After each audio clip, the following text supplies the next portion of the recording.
Hello నేను miss రావు. జగన్మోహన్ రెడ్డి గారి ఇంటి ముందు ఉన్నటువంటి లాన్లో జరిగినటువంటి ఫైర్ యాక్సిడెంట్, దానికి సంబంధించినటువంటి ఇన్వెస్టిగేషన్ ఇప్పటి వరకు పూర్తి కాలేదు. పైగా ఆ ఫైర్ యాక్సిడెంట్కి సంబంధించి కేసును అయితే సుమోటోగా తీసుకున్నారు ఆంధ్రప్రదేశ్ పోలీసులు. నోటీసులు కూడా ఇచ్చారు జగన్మోహన్ రెడ్డి గారి ఇంట్లో ఉన్నటువంటి వాళ్ళకి. ఆ నోటీసులు అందుకున్నటువంటి వాళ్ళు పోలీసులు ఎదుట విచారణకి హాజరు కావాలి. అసలు ఆ యాక్సిడెంట్ ఎందుకు అయింది, ఆ ఫైర్ యాక్సిడెంట్ వెనుక ఏం జరిగింది అనే దాని మీద ఆంధ్రప్రదేశ్ పోలీసులు క్లూ లాగేటువంటి ప్రయత్నం చేస్తున్నారు. ఏ క్లూ కావాలన్నా కానీ సీసీ కెమెరాల ఫుటేజ్ అయితే ఉండాలి. సీసీ కెమెరాల ఫుటేజ్ లేకుండా పోలీసులు ఏమి చేయలేరు.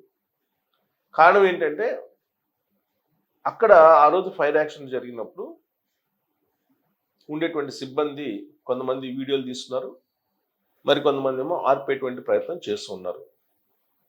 అంటే అది ఉద్దేశపూర్వకంగా చేసినటువంటి ఫైర్ యాక్సిడెంట్గా ఒక భావన. రెండో భావన ఏంటి, అది ప్రమాదవశాత్తు జరిగినటువంటి ఒక సంఘటనగా చూస్తూ ఉన్నారు. అయితే తెలుగుదేశం పార్టీ వాళ్ళ యాంగిల్లో మనం ఒకసారి విశ్లేషణ చేసుకుంటే, అదే రోజు ఆంధ్రప్రదేశ్ ప్రభుత్వం లిక్కర్ స్కామ్ మీద విచారణకు ఆదేశిస్తూ ఒక నిర్ణయం తీసుకుంది. యాక్చువల్గా లిక్కర్ స్కామ్లో ఏం జరిగింది అని అంటే, గతంలో లేని విధంగా ప్రభుత్వ దుకాణాల నుంచి లిక్కర్ని అమ్మించారు జగన్మోహన్ రెడ్డి గారు అధికారంలో ఉన్నప్పుడు. లాస్ట్కి స్కూల్ టీచర్స్ని కూడా కూర్చోబెట్టి ఆ రోజున లిక్కర్ అమ్మించారనేది ఆయన మీద ఉన్నటువంటి ఆరోపణ. సరే, 2019 నుంచి 2024 వరకు ఆయన అధికారంలో ఉన్నారు.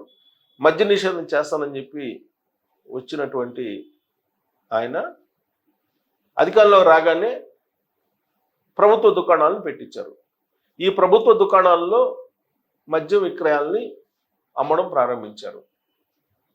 డిస్టిలరీల్ని ఓన్ చేసేసుకుంది ప్రభుత్వంలో ఉండేటువంటి వాళ్ళు. కొంతమంది కోటరీగా ఏర్పడి వాటిని ఓన్ చేసుకున్నారనేది తెలుగుదేశం పార్టీ వాళ్ళు చెప్పేటువంటి వర్షన్. ఆ డిస్టిలరీలో తయారయ్యేటువంటి మద్యం జగన్మోహన్ రెడ్డి గారి సొంత బ్రాండ్లు అనేటువంటిది ఇంకొక ఆరోపణ. ఆ సొంత బ్రాండ్లని సొంత షాపుల ద్వారా ఆయనే అమ్మించారు. అమ్మి వచ్చినటువంటి అమౌంట్ ఏదైతే ఉందో దాన్ని కంటైనర్ల ద్వారా వేరే దేశాలకు తరలించారనేది అత్యంత తీవ్రమైనటువంటి ఆరోపణ తెలుగుదేశం పార్టీ చేస్తుంది. దానికి తగ్గట్టు ఎన్నికల ముందు కంటైనర్లో డబ్బులు కనిపించడం, కొన్ని కంటైనర్లో అర్ధరాత్రి వేళ ఒక కంటైనరు జగన్మోహన్ రెడ్డి గారి తాడేపల్లి క్యాంప్ ఆఫీస్లోకి ఎగ్జిట్ మార్గంలో వెళ్ళడం, ఇవన్నీ రకరకాల పుకార్లు వచ్చినాయి. వాహనాలు అయితే ఉన్నాయి, వాహనం వెళ్ళిన దాన్ని ఫోటోలతో సహా ప్రముఖ పత్రికల్లో కూడా ప్రచురించారు అప్పట్లో. అయితే ఆ వాహనాల్లో ఆ కంటైనర్లో డబ్బులు పంపించారు అనే దానికి ఆధారం లేదు ఆరోపించేటువంటి వాళ్ళకి. కానీ కొన్ని లక్షల రూపాయలు, కొన్ని కోట్ల రూపాయలు, కొన్ని వేల కోట్ల రూపాయలు మరి కరెన్సీ రూపంలో వచ్చాయి కదా 5 సంవత్సరాల్లో ప్రభుత్వ దుకాణాల నుంచి. ఆ కరెన్సీ ఎక్కడికి వెళ్ళింది, దానికి అకౌంటబిలిటీ ఉందా, ఆడిట్ ఉందా అనే దాని మీద ఈ ప్రభుత్వం ఇప్పుడు నిలదీస్తుంది. దానికి తగ్గట్టు ఢిల్లీలో పార్లమెంటు వేదికగా ఢిల్లీ లిక్కర్ స్కామ్ గురించి ప్రస్తావనకు వచ్చినప్పుడు, ఢిల్లీ లిక్కర్ స్కామ్ కంటే కూడా 15-20 రెట్లు ఎక్కువ స్కామ్ ఆంధ్రప్రదేశ్లో జరిగిందని చెప్పి కూటమి ఎంపీగా ఉన్నటువంటి రమేష్ ప్రశ్నించారు. దాని మీద వైఎస్ఆర్ కాంగ్రెస్ పార్టీకి సంబంధించిన మిథున్ రెడ్డి గారు రిప్లై ఇచ్చారు. ఇదంతా నడుస్తుంది.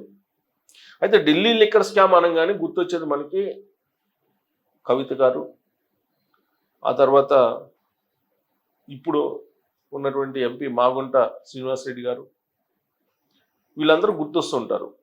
శరత్ చంద్రారెడ్డి వీళ్ళు. అయితే ఢిల్లీ లిక్కర్ స్కాము మొత్తం కలిపితే 100 కోట్ల రూపాయల కుంభకోణం. దానికంటే కొన్ని 100 రెట్లు ఎక్కువ కుంభకోణం ఆంధ్రప్రదేశ్లో జరిగిందనేది ఇప్పుడు పార్లమెంటు వేదికగా వస్తున్నటువంటి ఆరోపణలు. చంద్రబాబు నాయుడు గారు పవర్ పాయింట్ ప్రజెంటేషన్ ఇచ్చి ఎన్నికల ముందు చెప్పారు, అన్ని స్కాముల కంటే పెద్ద స్కామ్ లిక్కర్ స్కామ్ ఆంధ్రప్రదేశ్లో అని. అధికారంలోకి వచ్చిన తర్వాత లిక్కర్ స్కామ్కి సంబంధించిన పవర్ పాయింట్ ఫౌండేషన్ కూడా చేసి శ్వేతపత్రాన్ని కూడా విడుదల చేశారు. దాని ప్రకారం దాదాపు 30,000 కోట్ల రూపాయలు కొమ్ముకోవడం జరిగింది అనేది ప్రాథమికంగా అంచనా వేస్తున్నారు. మరి దానికి సంబంధించినటువంటి విచారణ అయితే జరగాలి కదా.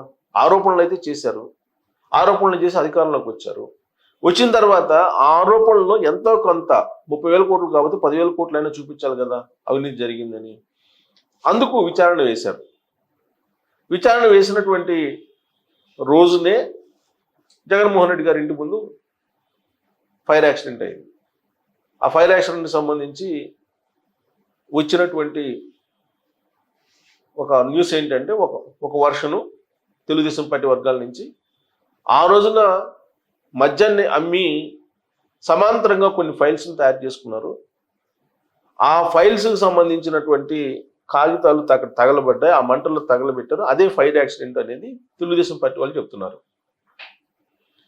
ఆ ఫైర్ యాక్సిడెంట్కి సంబంధించినటువంటి పూర్తి వివరాలు కావాలి అని చెప్పేసి హైకోర్టు కూడా అడుగుతుంది, కోర్టులు కూడా అడుగుతున్నాయి, న్యాయస్థానాలు కూడా అడుగుతున్నాయి. కాకపోతే సీసీ ఫుటేజ్ లేదు, సీసీ ఫుటేజ్ లేనప్పుడు మేమేం చేస్తామని చెప్పి పోలీసులు అంటున్నారు. ఆధారాలు సేకరించండి అని చెప్పి కోర్టు చెప్తోంది. మరి ఇది లిక్కర్ శామ్కి సంబంధించినటువంటి ఫైర్ యాక్సిడెంటా, లేదంటే ప్రమాదవశాత్తు జరిగినటువంటి ఫైర్ ప్రమాదం సంఘటన ఏంటనేది ఇప్పటికి కూడా క్లారిటీ రావట్లేదు. కానీ ఇప్పుడు ప్రభుత్వంలో ఉన్నటువంటి కూటమికి సంబంధించినటువంటి వాళ్ళు మాత్రం పక్కాగా ఇది లిక్కర్కి సంబంధించినటువంటి ఫైల్స్ తగలబెట్టినటువంటి అగ్ని ప్రమాదం అని చెప్పి వాళ్ళు చెప్తూ ఉన్నారు. సరే, పోలీసులు విచారణ చేస్తున్నారు. పోలీసుల విచారణలో ఏమీ లభించట్లేదు. మరి సీసీ కెమెరాలో పనిచేయకపోతే ఒక ప్రతిపక్ష నాయకుడికి, ఆయనేమో మొత్తం అధికారంలో ఉన్నప్పుడు దాదాపు 100 కోట్ల పైగా ఖర్చు పెట్టి చుట్టూరు ఒక పెద్ద ఫెన్సింగ్ వేసుకున్నారు భద్రత కోసం. అంత ప్రాణభయం ఉన్నటువంటి జగన్మోహన్ రెడ్డి గారికి భద్రత కల్పించాల్సినటువంటి విధి ఇప్పుడున్న ప్రభుత్వానికి ఉంది. మరి సీసీ కెమెరాలే పనిచేయనప్పుడు ప్రతిపక్ష నాయకుడి ఇంటికి మరి ఆయనకి భద్రత అనేది ఎక్కడ ఉంటుంది? మరి సీసీ ఫుటేజే లేదు, సీసీ కెమెరాలో పనిచేయట్లేదు అంటున్నారు.